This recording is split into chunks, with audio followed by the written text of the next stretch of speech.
Boker Tov à tout le monde, Ezrat Hashem.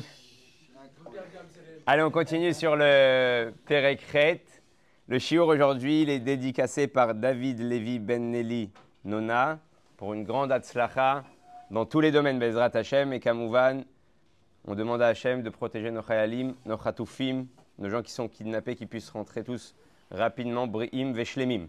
La semaine dernière, on a fini avec le Inyan de Chamurim Divrei Sofrim, Yoter Midivre Torah. Et on ne va pas s'attarder sur ça parce qu'on a déjà parlé de ça la semaine dernière. On a expliqué pourquoi il s'appelle Divrei Sofrim, parce qu'on dit qu'il y a le Sefer, il y a le Sofer. Et on avait dit qu'il y a le livre, il y a celui qui écrit le livre. Et toute la Nekuda là-bas, elle est quoi? Que les Divrei Sofrim, à Kadosh Baruch Hu, il vient, il nous annonce, et Hachem, il leur a donné aussi la plume également dans les mains pour écrire la Torah. C'est pour ça que Chamurim Divrei Sofrim et Divrei Torah, c'est-à-dire qu'Akadosh Baruch Hu, il leur a donné la capacité d'interdire ou de permettre certaines choses. Et quand tu n'écoutes pas les Chachamim, Chaz de Shalom, tu pourrais penser à chaque fois que Divrei Deoraita, c'est plus Chamour. Et là, il te dit Chamurim Divrei Sofrim. Donc toute la Nekuda là-bas, elle est quoi? Elle est qu'en fait, que quand tu ne fais pas ce que les Chachamim ils te demandent, non seulement tu as enfreint des Rabbanan, mais en plus de ça, on avait dit, tu enfreins la volonté de Dieu qui leur a permis de contrôler et de faire ce qu'ils ont besoin de faire dans notre Torah. On avait aussi parlé dans des prakim, dans des chapitres auparavant. Est-ce que le Inyan, et après on continue tout de suite après avec toute la beauté qu'il y a dans le Pérekret, est-ce que quand les Chachamim ils interdisent quelque chose, c'est un Issour Gavra, on avait dit, ou un Issour Chefza?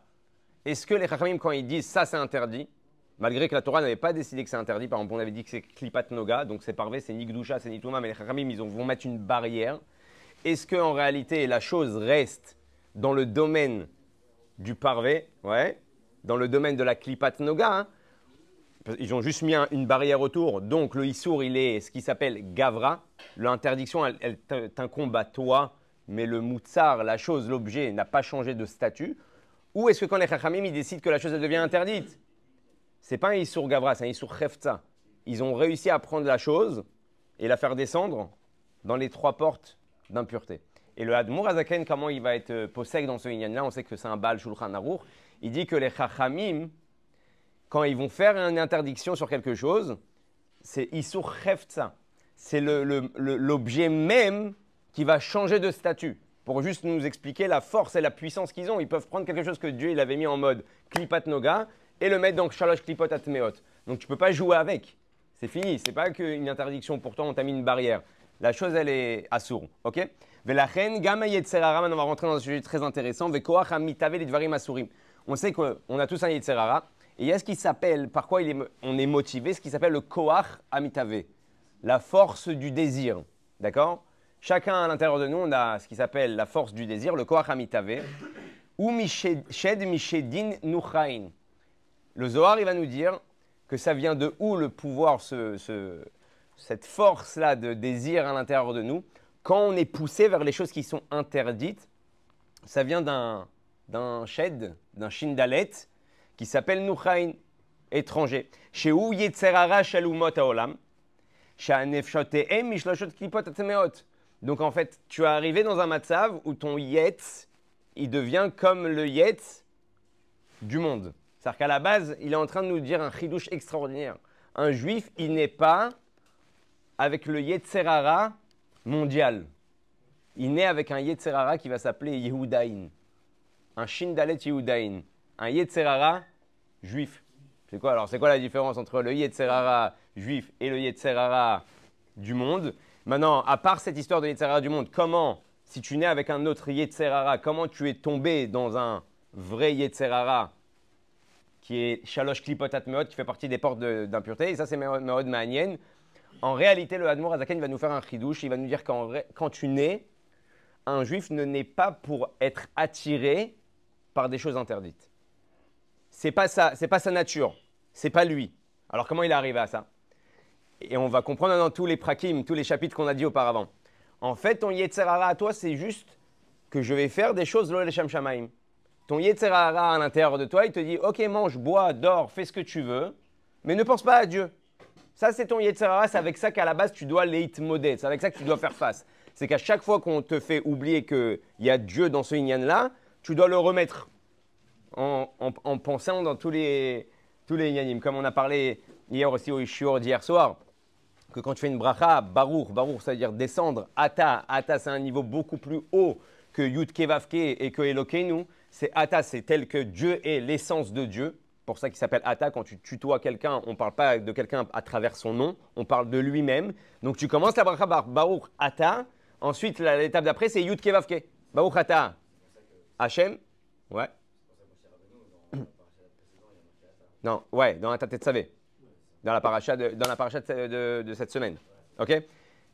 Bidiouk, ça revient exactement au même inyan, Chazak ou Baruch. Dans la paracha où Moshe Rabbeinu, en fait, il a été effacé, nous, on a l'impression que Dieu, il a puni, mais en fait, Dieu lui dit, c'est là où tu vas être le plus présent, parce que les Béné Israël, ils ne vont pas te voir en mode Moshe, ils vont te voir en mode Ata, l'essence de qui tu es, et c'est toi qui vas donner la force aux Béné Israël d'arriver à l'essence de l'âme. C'est un Bezrat Hashem, ça c'est encore un sujet sur la paracha, on pourra développer, on a fait un cours sur ça hier, on pourra vous l'envoyer aussi. Bezrat Hashem, la Nekuda ici, elle est quoi? Elle est qu'une fois que tu as dit Ata, tu descends à Yudke Vavke, donc maintenant c'est Dieu tel qu'il s'appelle Hashem, Aya Ove Veillé, on rentre déjà dans l'espace, dans le temps, dans la construction de ce monde-là, et ensuite Elokeinu, la nature, donc tu fais descendre le niveau le plus haut de Dieu jusqu'à... Donc quand tu fais une bracha, tu penses à ça, même si à la base tu voulais boire la chose parce que tu avais une ta'ava, parce que tu avais envie, tout de suite ça te calme. Tu comprends pourquoi tu vas faire la chose. Maintenant il te dit à la base c'est ça ton yetz. Tu nais avec ça. Tu n'es pas censé être plongé dans les ta'avot olamazé, dans les bêtises de ce monde-là, dans les désirs de ce monde-là, dans les interdictions de ce monde-ci. Alors comment tu arrives à ça? Par le fait que tu as été dans le yetz, on va appeler donc le Shindalet Yehudin, le yetz juif, à force de plus penser à Dieu quand tu fais des choses. Alors ensuite, tu arrives au Yetzerara des Umot Haolam, au Yetzerara du monde, que lui vient des Shalosh Klipot Admeot, et une fois que tu es tombé dans ça, il te dit, bon, maintenant viens, arrête tes bêtises, c'est bon. Tu kiffes ta vie, tu fais tout tes inanimes, tu ne penses plus à Dieu de toute façon. Viens, on passe une étape de plus, et on fait un vrai kiff. On fait une vraie interdiction. Maintenant, vous savez que tous les matins, quand on se lève, on dit Shelo Asani Goy. Il y a une question par rapport à ce Shelo Asani Goy. Dis-le une fois dans ta vie. Comme ça, tu ne fais pas bracha levatala. Une fois dans ta vie, on te dit le jour de ta bar mitzvah, dis Shelo Asani Goy. Et ça on sait que tu n'es pas Goy. Alors pourquoi Kadosh Baruch Hu, il te demande tous les jours de refaire la bracha Shelo Asani Goy? Exactement pour le même inyan qu'on vient de dire avant. Étant donné que c'est possible que la journée d'avant, tu as été bal ta'ava, tu n'as pas pensé à Dieu, tu es parti que dans tes plaisirs qui sont personnels, alors c'est possible que dans la nuit, c'est collé à toi ce yetzerara, ce koach hamitave, cette force de désir, des umot haolam. Et donc c'est comme un nefesh qui rentre en toi. Et donc tous les matins, tu as besoin de redire Shelo Asani Goy, Beshem Malchut, avec le nom de Dieu. Il est vraiment rentré, tu fais... Alors, Chazak, c'est la question d'après. Maintenant, la question qui est après, ok, super. Tu me dis que, en fait, je dois faire tous les matins pour me rappeler que je suis comme il faut. Mais si Tachles, ça s'est passé, et que tu as eu un hibour d'un nefesh à l'intérieur de toi, alors tu vas faire une bracha levatala. Alors, comment tu peux dire une bracha si tu n'es pas sûr qu'il n'y a pas une clipa qui s'est attachée à toi des umota olam? Il te dit, parce qu'en réalité, il est là le ridouche. C'est que quand tu te lèves le matin et que tu fais les birkot hashachar, c'est la preuve que ce n'est pas collé à toi. En effet, grâce au fait que, oui, si effectivement, tu te lèves le matin, tu bases tes brachot, tu ne penses pas à tes brachot, c'est la preuve que tu as été nidbak avec une clipa qui est très forte et ad kedekar, que tu ne vas même pas rappeler Dieu à la boker. Donc quand tu es arrivé à cette bracha-là, tu comprends que si tu es arrivé à cette bracha-là, c'est que ce n'est pas attaché à toi encore cette clipa. Donc tu peux faire la bracha. Maintenant, on continue, il te dit comme ça. La reine chou yetzerara shel umot haolam, shenaf shnein mishalosh klipot atmeot, ma she'en ken hayetzerara vekoach hamitave lidvarim hamutarim lemalot ta'avato ushed mishedim yudain, lefi sheyachol larzor likdusha kidélel. Maintenant, c'est Meod Manian. On arrive à Purim Katan Bezrat Hashem cette semaine. On sait que tout le inyan de Purim, c'était une gzera nora. C'était la pire gzera qu'il y a eu dans le Ham Israël. Même Hitler et Marshemo, il avait mis un plan d'attaque sur des années pour détruire les Bnei Israël. Aman, il avait fait plus chacham. Il a dit en un jour, personne ne peut s'enfuir. Ouais. on donne l'ordre au monde entier que celui qui a un voisin juif, il le bute ce jour-là et comme ça, ils n'ont pas où s'enfuir. Et l'athlète, ça y est, il n'y a plus du Ham Israël. Maintenant, il y a écrit quoi? Pourquoi ils sont arrivés à cette punition-là? Il y a écrit Kinhenu Miseudato Shel Oto Racha. Et le rabbi pose une question, il dit attends 2 secondes. C'est quoi cette histoire? Parce qu'ils sont partis kiffer un repas avec le roi, hein, la xéra, elle est aussi violente. Et Imgvar, et si tu me dis qu'en réalité, il y a des juifs qui sont partis à Shushanabira, qui ont été kiffés, alors ok, alors les juifs de Shushanabira, pourquoi les juifs du monde entier, ils vont arriver dans un matzav de Kilayon, Chazé Shalom? Parce que des juifs de Shushanabira, ils sont partis kiffer la Seouda de Achashverosh. Et en fait, les Mefarshim, ils disent plus que ça. On a dit qu'ils ont mangé à la base Taref. Ouais, ils ont mangé Taref. Même s'ils avaient mangé Taref, le rabbi te dit, ça n'excuse pas une punition aussi grande. Et plus que ça, les Mefarshim, ils disent quoi? Que Nehenu Seudato Kirtson Ishva Ish, c'est-à-dire quoi? Que Achashverosh, il avait fait une machlaka glad kasher. Celui qui veut, il mange, toi tu veux quoi? Lando, toi tu veux Rubin, toi tu veux Badat Bet Yosef, toi tu veux Atara. Chacun, il recevait son repas par rapport à ce qu'il avait l'habitude de manger. Donc en réalité, ce que tu me dis qu'ils vont recevoir une punition aussi grande tous les bénis Israël alors qu'ils ont mangé kasher, c'est encore plus difficile à comprendre. Il dit non, là-bas il n'y a pas écrit chez Achlou Miseudato Shel Oto Racha. Il n'y a pas écrit ils ont mangé, ils ont fait un repas avec lui. Mais nous, ils ont kiffé. À partir du moment où tu ne kiffes pas pour Dieu et avec Dieu, et que tu penses que ton kiff c'est d'être à la Maison Blanche, ton kiff c'est d'être copain avec toutes les autres nations, c'est ça ton kiff, ah, c'est bien, on a un bon contact, on est comme il faut avec eux. Là il te dit en fait c'est pas une punition, c'est un résultat. Au même moment tu as dit à Dieu, c'est bon, on a un chômeur. Ce chômeur-là il s'appelle Achashverosh.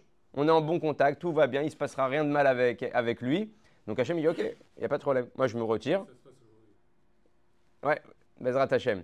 C'est pour ça qu'on prie que notre dirigeant et la Emouna, le bitachon, de ne pas tomber dans ce piège-là, parce que c'est un vrai piège. Quand tu reçois les honneurs, le kavod, et l'argent et les armements et tout ce que tu as besoin, tu peux tomber rapidement dans ce inyan-là. Maintenant, donc, il te dit, le inyan de Nehenu, c'est tout le inyan de ta avodat Hachem, les Shem Shamaim. En fait, à chaque fois que tu oublies Dieu, c'est pas Dieu, on croit que Dieu il nous punit. Dieu il est énervé, ah ouais, ils m'ont oublié. Non, c'est dit, ok, d'accord, il n'y a pas de problème, je vais dans ton sens. Hachem, le Baal Shem Tov, il dit Hachem Tzilcha, Aliyad Yeminecha. C'est quoi? Hachem, c'est ton ombre. Il va dans ton délire. Où tu veux aller, il va avec toi. Donc en fait, ta vie, elle va se présenter par rapport à ce que toi, tu as pensé, ce que toi, tu as désiré. Et ils ont désiré que Achashverosh, c'est leur patron. Ils ont kiffé avec lui et c'est la preuve qu'ils ont décidé cette chose-là. Donc Hachem, il dit, ok, maintenant débrouillez-vous. Et comme on sait que le Umat Haolam, c'est Shivim Zeivim devant une kifsa, c'est 70 loups devant une brebis. Bah, au même moment où tu enlèves la chimira, tu enlèves le roetson, tu enlèves le berger, qu'est-ce qui se passe automatiquement? Les loups, ils s'excitent.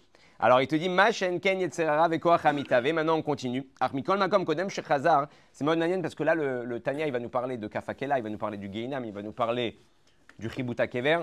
Et c'est une des rares fois dans la Chassidoute et dans les Mahamarim du Admor Hazaken où il va mettre l'accent sur ce inyan-là parce qu'on ne peut pas s'esquiver, ça existe. On ne peut pas caresser tout le temps dans le sens du poil et dire Akol Beseder, tout va bien. Il y a des inyanim qui engendrent des choses. Mais encore une fois, le Admor Hazaken va mettre le dagage que ce n'est pas des punitions. C'est des résultants de ce que toi, tu as engendré et c'est pour ton bien. C'est un nettoyage. Armikol makom kodem shechazar adavar amutar ligdusha ou sitra achara veklipa. Jusqu'à que la chose que tu as fait, elle ne revient pas dans le domaine de la gdusha, elle reste sitra achara. Vegam acharkar. Maintenant, on arrive à ce inyan-là. La achare shechazar ve'ala ligdusha areshimu mimeno nishar davuk bakou. Maintenant, combien même tu as fait tchouva et tu as sorti ce que tu as fait des clipotes, tu les as remis dans la gdusha. Attention, on parle de quelque chose qui était permis. Ouais, vous vous rappelez? Quelque chose de permis que je n'ai pas fait les Shem Shamaim, je l'ai envoyé dans les clipotes. On ne parle pas de quelque chose d'interdit. Donc, combien même j'ai fait quelque chose de permis, donc en faisant tchouva, j'ai ressorti les nitzotzot vers la gdusha, le reshimou, il reste dans le corps. Et pourquoi il reste dans le corps? Par exemple, tu as mangé l'eau les Shem Shamaim. Alors, super, tu as fait tchouva. Spirituellement parlant, tu as réélevé les choses qui sont tombées là-bas. Mais ton corps maintenant, ce que tu as mangé à ce moment-là, il est devenu une partie de ton corps intégrant. Ton sang, ta peau, verroulé. Donc le reshimou, la tâche, ouais, elle est encore là. Areshimou menoni shardavuk bagouf, liot kimikol ma'achal umashke naasa techev dam ou basar mipsaro. Il y a un Inyan Meod Manyan. Vous savez que le rabbi parle du Inyan de Roach Shtut. C'est quoi ce Inyan de Roach Shtut? Ouais, ce qu'on appelle le vent de folie. Ouais, le vent de folie, on avait parlé juste auparavant. C'est quoi ce vent de folie? C'est-à-dire quoi un vent de folie? Déjà, si tu me dis il y a un vent de folie, c'est-à-dire que tu ne peux pas me punir quelqu'un. Si, comme vous savez aujourd'hui, les gens ils font des attentats et ils disent non, il n'est pas adapté, il n'est pas apte à être jugé, il a un problème psychologique. Donc en fait, le vent de folie, c'est comme si tu es un ouf, ouais, tu es un malade. Donc si tu es un malade, Dieu il peut pas te juger. Alors le rabbi il explique c'est quoi ce lien de Ruach Shtut? Ruach Shtut, c'est pas genre tu as eu un pétage de câble, tu as dit ça y est, je m'en fous de tout, je vais faire le fou. Ouais, c'est qu'en réalité, le Yetzer Hara, il te fait croire que ce que tu vas faire maintenant ne va pas te séparer de Dieu.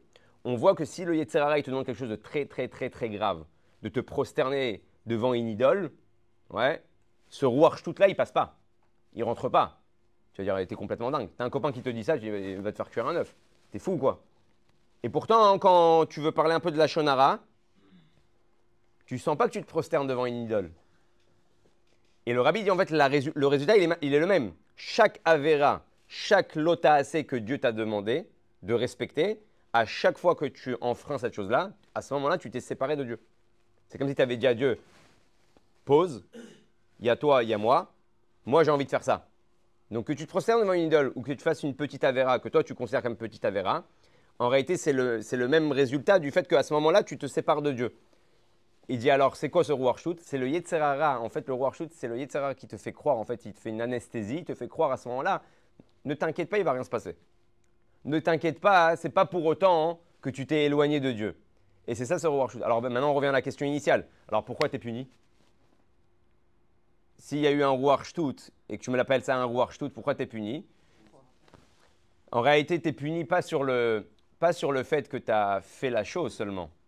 Tu es puni, c'est parce que tu as laissé place au Ruach Shtut de rentrer. Comment tu laisses place au Ruach Shtut de rentrer? Alors, il te dit exactement. Une tête qui n'est pas mouar, une tête qui n'est pas éclairée, laisse place à l'obscurité. Donc, en fait, si ta tête, elle était remplie de Torah, de mitzvot, le Ruach Shtut, il t'aurait pas parlé. À partir du moment où ça t'a parlé, où ça a pu pénétrer à l'intérieur de toi, c'est qu'il y avait un endroit obscur à l'intérieur de toi, hein, où là-bas, le Ruach Shtut, il a réussi à s'infiltrer. L'inconscient est toujours là. D'accord? Pas le nier. De quoi, l'inconscient?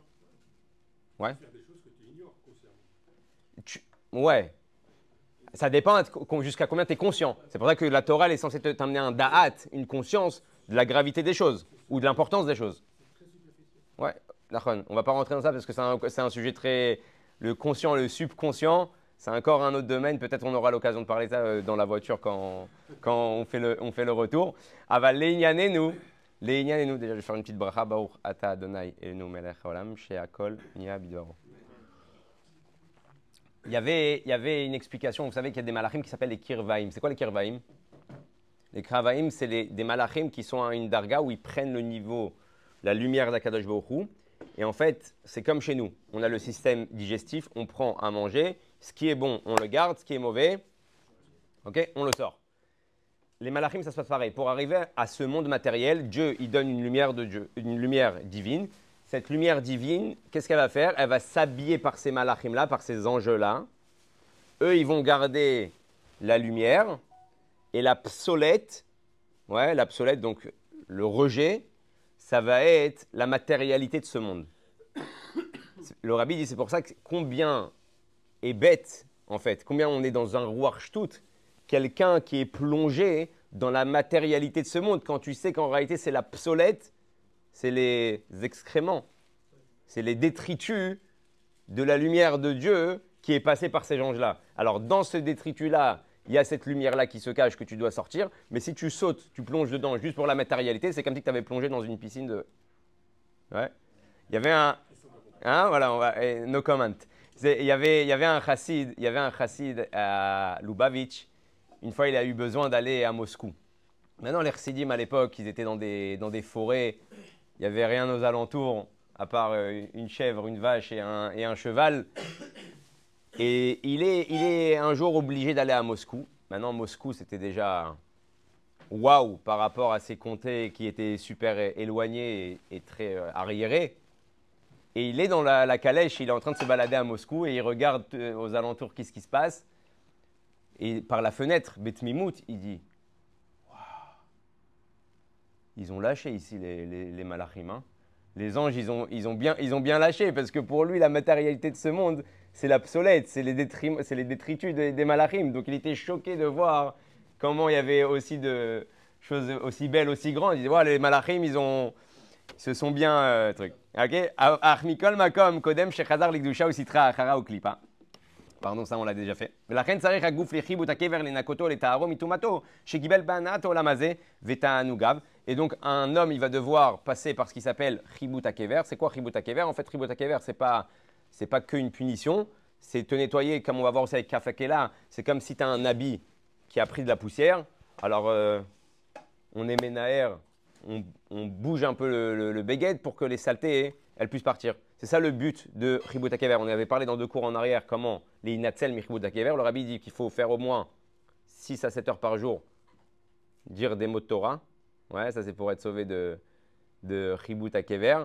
De kafakela, kol zman panouy. À chaque moment libre, tu dois dire des mots de Torah et des mots de Mishnayot. C'est pour ça que c'est important d'apprendre des Teilim et des Mishnayot par cœur, hein, pour que chaque moment que tu es panouille, tu fais la queue à super sale. Même chanter.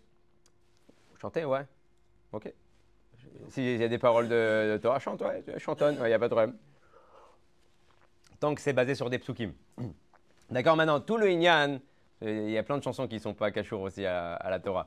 Aval, maintenant, le Inyan, il est quoi? C'est que tu as la possibilité, maintenant, tu es à la poste.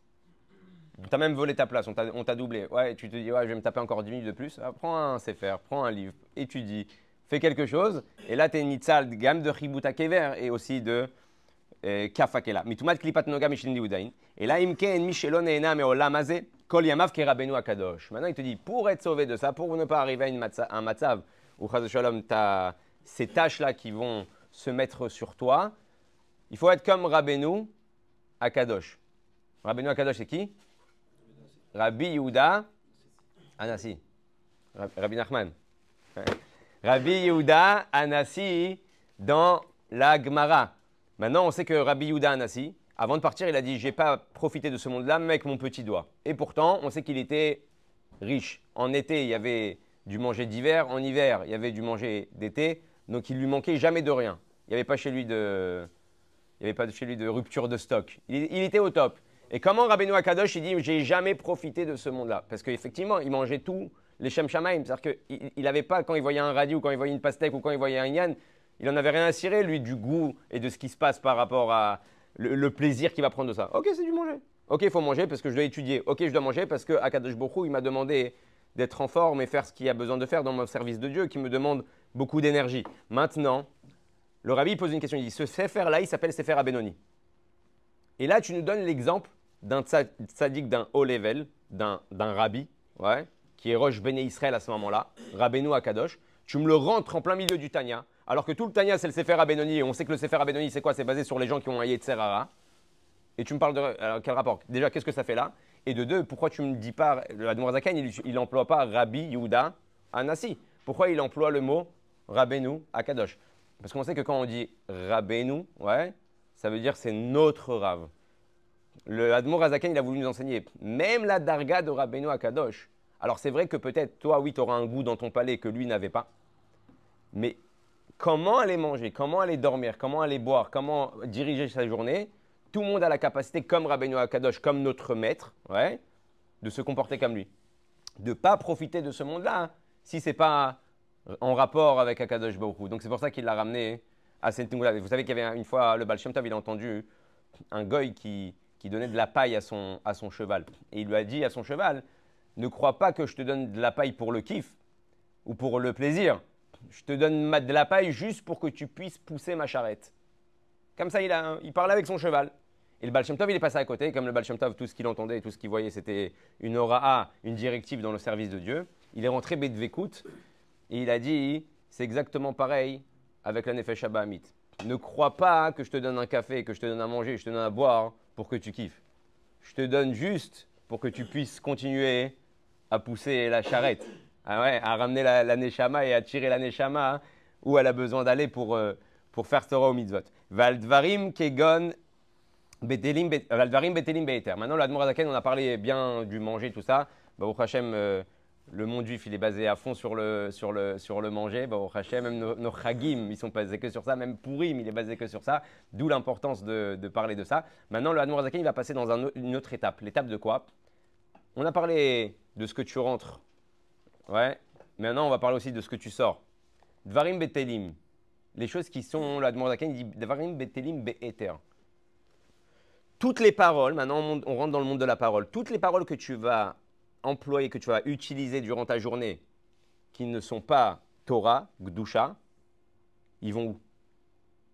Parce que dans la Torah, on a aussi ce qui s'appelle Dvarim Betelim, Be'eter, des choses qui sont futiles mais qui sont autorisées. On va pas parler, peut-être qu'on arrivera, on aura le temps, mais je ne sais pas, sur la leitzanout, sur la clownerie, sur les bêtises, sur le nivoulpé, sur Chaz Shalom, les mauvaises paroles, ou de la shonara, ou avec la shonara, que ça c'est la Touma. Mais maintenant, encore une fois, on rentre dans le domaine du parvé. Dvarim betelim be'eter. J'ai parlé de quelque chose de futile. Hein? Qui, à la base, Klipat Noga. Alors, qu'est-ce qui se passe avec la personne qui parle Dvarim betelim be'eter? Déjà, c'est quoi Dvarim betelim be'eter? À quel moment tu as le droit de parler de choses futiles? Si, dans le deuxième chapitre du Tanya, dans le premier chapitre du Tanya, on t'a dit que Avon bitul Torah, il est kolkal chamour, karet ikaret anefeshai, que chaque moment où tu parles, tu dois parler de divrei Torah. Et si tu ne le fais pas, c'est karet ikaret anefeshai, lama, parce que tu as renoncé en réalité sur le chibour avec Akadosh Baruch Hu. Comme on sait que la Torah elle s'appelle le Mashal Akadmoni. C'est quoi le Mashal Akadmoni? Quand il y a écrit qu'un homme il arrive à 120 ans et Talmudo Beyado. C'est quoi Talmudo Beyado? Tu crois que là-haut, quand tu arrives et Talmudo Beyado, on va te parler d'une vache qui a encorné une autre vache? On va te dire dans quel Masechet c'est écrit qu'une vache elle a cassé, elle a marché sur un migrage, sur un terrain et elle a écrabouillé tous les concombres. Ouais, combien il doit payer, payer. Hein, tous les concombres, tout, ouais, ça dépend. Alors, Yachen, Verroulé, on ne va pas rentrer dans ce lien-là. Aval. Alors, la Nekuda, elle est quoi? Qu'en réalité, le Mashal Akadmoni, c'est pour te permettre de trouver le Nimshal. Derrière chaque Mashal, il y a un Nimshal. D'accord? En fait, c'est quoi Talmud Beyado? Quand tu étudies la Torah, c'est le Mashal pour te faire comprendre le Nimshal. Donc, quand tu arrives à 120 ans, on te demande combien de Nimshal tu as ramené. Combien de Mashal tu as ramené pour comprendre le Nimshal, pour comprendre les choses qui sont profondes et la spiritualité des choses. Pas la matérialité des choses, ce qui se cache derrière. Donc, quand tu arrives là-haut et que tu n'es pas au niveau, c'est pour ça qu'il y a le monde des Gilgulim, que tu reviens. Pas parce qu'encore une fois, c'est une punition.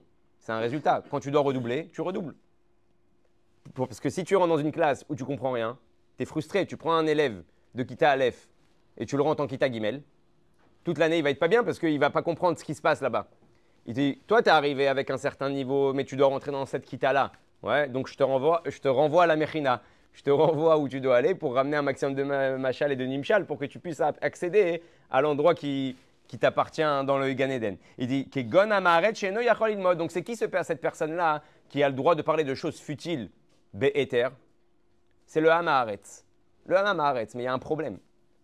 Le Hamaharetz qui parle à Admor Hazaken, c'est un Hamaharetz, c'est un ignorant qui n'a aucune capacité de dire des mots Torah. Parce qu'aujourd'hui, dans notre génération, je crois que ça n'existe plus. Parce que tous les livres, ils sont dans toutes les langues.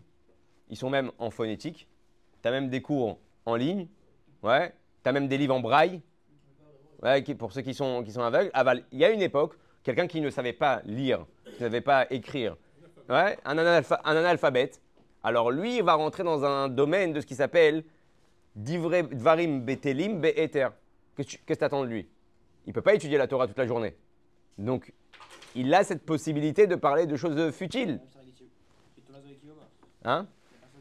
La grenade, c'est quoi par exemple dans la journée? On a le droit de parler pour continuer mieux. Nahon, mais ça, c'est un homme qui est complètement ignorant. Donc, un homme qui est complètement ignorant, il va chercher à faire quoi de mieux s'il ne connaît pas? Chaque personne peut rentrer dans. Oui, Nahon. Alors, justement, encore une fois, c'est quoi le Dvarim Betelim? Quelqu'un qui va aider sa femme à la place d'étudier, ça ne s'appelle pas Dvarim Betelim. Nahon? Il y en a qui ont cette perception-là. Ouais, laisse-moi tranquille, j'ai mon chiour. Ouais, laisse-moi tranquille, j'ai pas fini mon dafayomi. Ouais, laisse-moi tranquille. Comme une fois, il y a quelqu'un qui a dit au rabbi, j'ai entendu, il a envoyé une lettre au rabbi, il a dit, j'ai entendu qu'il y a une grande ségoula pour le Shlambait, c'est que la femme plie le talit du mari à Motzei Shabbat. Ouais. Et tu quoi la classique? Ah, tu la connais? Alors, il te dit, le rabbi dit, je connais une meilleure ségoula, c'est de remonter les manches et d'aider sa femme au Motzei Shabbat pour le Shalom Bayit. Donc, à chaque fois, nous, on cherche un endroit où s'esquiver dans le domaine du spirituel, parce que tu as l'impression que aider ta femme et aider tes enfants ou t'asseoir faire les devoirs avec eux, tu es en train de faire ce qui s'appelle Divrei Betelim. Tu n'es pas en train de faire Divrei Betelim. Le lien du chinour, le lien de l'éducation, le lien de ce que Hachem t'a demandé de faire, c'est pas Divrei Betelim. Tu es en train d'accomplir une mitzvah. Si tu aimais sa mère, et ça c'est très dur, parce qu'en fait on tombe tout le temps sur le piège qu'à l'extérieur on est prêt à aider, mais pas à l'intérieur. Pourquoi? Parce qu'à l'extérieur on reçoit des honneurs. Combien même un homme ne recherche pas des honneurs, ça lui fait du bien d'avoir de la reconnaissance, d'avoir un toda, d'avoir un merci. À la maison, personne ne te dira merci. À la maison, c'est un devoir. À l'extérieur, tout le monde te dit « la cavote, franchement, c'était une super soirée, c'était magnifique. Ce que tu fais, c'est exceptionnel. Si tu as besoin d'aide, je t'aide. » Et tout le monde te dit « Ezet Sadik, ouais. » Donc, même si toi, tu ne recherches pas cette chose-là, ça te fait du bien dans ton bien-être. À la maison, tu ne le recevras pas. Donc, c'est pour ça qu'on a toujours tendance à aller chercher dehors ce qu'on n'a pas à l'intérieur. D'ailleurs, c'est un petit conseil pour le Shalom Bayit, de donner ce sentiment-là d'extérieur aussi à l'intérieur. Quand Bémet, tu remercies des deux côtés, une femme comme un homme, dans les matalotes de la maison, alors tu permets à la personne de pouvoir faire plus. D'accord? Et cette nekuda-là, elle est importante. Pourquoi? Parce que quand tu vas chercher les choses à l'extérieur, c'est toujours plus facile. Mais le rabbi, tu dis toujours, la première shlichut qu'un homme il a, c'est les neshamot qui sont autour de lui. C'est-à-dire qu'on est prêt à aller courir, enseigner à un juif qui ne connaît pas grand-chose. Il te dit, ouais, j'aimerais bien étudier en Chavruta, est-ce que tu aurais du temps, est-ce que tu aurais du Zman? Ouais, tu sais quoi, si tu veux, mardi soir, Bezrat Hashem à 8h ou 9h, on se donne rendez-vous chez Rav Suitou, on s'assoit, on fait une petite Gemara ensemble avec plaisir. Mais quand tes enfants, ils ont besoin, ils arrivent déjà dans le monde des yeshivot, ils ont besoin. Maman, qu'est-ce que c'est dur. Tu t'assois avec lui, tu fais 2 lignes, t'en peux plus. Tu fais un tosfot, tu dois répéter 4 fois, tu es en train de péter un boulon. Tu dis, tu comprends pas, je comprends pas. T'as pas étudié à la yeshiva, t'as pas étudié à l'école, ton moré t'a pas expliqué. Ouais. Parce que là-bas, ton fils, il va pas te dire bravo papa, tu m'as appris la Gemara. Alors qu'à l'extérieur, ce juif-là, quand tu vas sortir avec lui de la Chavruta, il va dire merci beaucoup, que Dieu te bénisse, que Dieu te garde, kol hakavod. Grâce à toi, je suis en train de faire tchouva. Ah, t'es motivé, ouais. Et c'est pour ça que le piège, il s'étend en ce moment-là. Au moment où tu commences à oublier la première shlichut que Dieu t'a envoyée dans le monde, c'est les neshamot qui sont autour de toi. C'est pas pour rien que cette neshama-là, elle est avec toi, qu'elle est sortie aussi de toi. C'est parce que c'est eux que tu dois emmener dans le derrière. Alors tu vas toujours chercher à côté. Ça, c'était une petite parenthèse. Donc, itzarich letaer nafsho mituma zo deklipazo. Donc, même un Maharetz qui n'a pas de quoi étudier et qui a le droit, en fait, de dire des dvarim betelim, parce que la Torah, elle te dit, celui qui n'a pas le temps d'étudier, yotze yedechovat limut Torah, shacharit ve'arvit, perek shacharit et perek arvit. C'est quoi cette nekuda-là? Donc, c'est-à-dire que lui, il ne peut pas étudier la Torah toute la journée. Dieu, il a pris en considération ça. Il lui dit... plus hâte qu'il d'écart que Rabbi Shimon Bar Yochai, il dit avec Shema Israël du matin, Shema Israël du soir, il s'est rendu quitte de Limut Torah. Qu'est-ce que tu attends de lui toute la journée? Il va dire, il va parler du foot, il va parler de plein de choses. Il va parler du Liban, il va parler du Hezbollah, il va parler Afsakat Reshmal, il va parler de tout ça durant sa journée. Et ben, il te dit, même lui, il a besoin de passer par un tiour de son nefesh, à l'aider Gilgula Bekafakela, Moshe Katouf Bezor, Parashat Beshalach, Dafnun Tet. Il doit passer par Kafakela. Donc on comprend une chose, que quelqu'un qui a mangé et qui a pris plaisir de ce monde-là, Lo Leshem Shamaim, il doit passer par Chibut HaKever. Ok, je vais te donner la solution pour ne pas passer par là. Aval, par rapport à quelqu'un qui aurait parlé de Dvarim Betelim durant sa vie, donc de choses futiles, il doit passer par Kafakela. Chibut HaKever, on avait expliqué c'était quoi. Kafakela, c'est un peu plus hard. Kafakela, c'est des malachim, on te dit, qui te jettent d'un bout du monde à un autre bout du monde. Bepinu, ça veut dire quoi? En fait, on t'emmène vers la lumière divine. Donc la neshama, elle est en extase. Et d'un coup, on le replonge dans ce monde-là. C'est-à-dire, d'un coup, on le replonge dans sa vie, dans tous les moments où il était en mode battle, il était en mode futile, où il parlait de Messi du PSG et de Mbappé. Ouais, Mbappé. Ouais, Mbappé, ouais. Et qui parlait des joueurs de foot.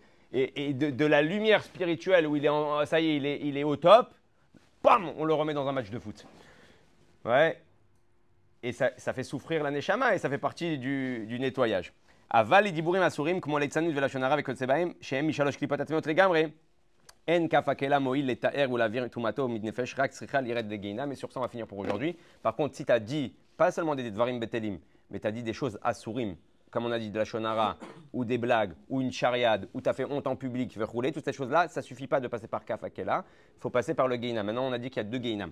Il y a le gehinam du sheleg, le gehinam du feu. Bien sûr que pas tout le monde a la même perception, comme le rabbi l'a dit, un enfant de 13 ans, il ne voit pas comme un homme de 100 ans de la même manière le gehinam.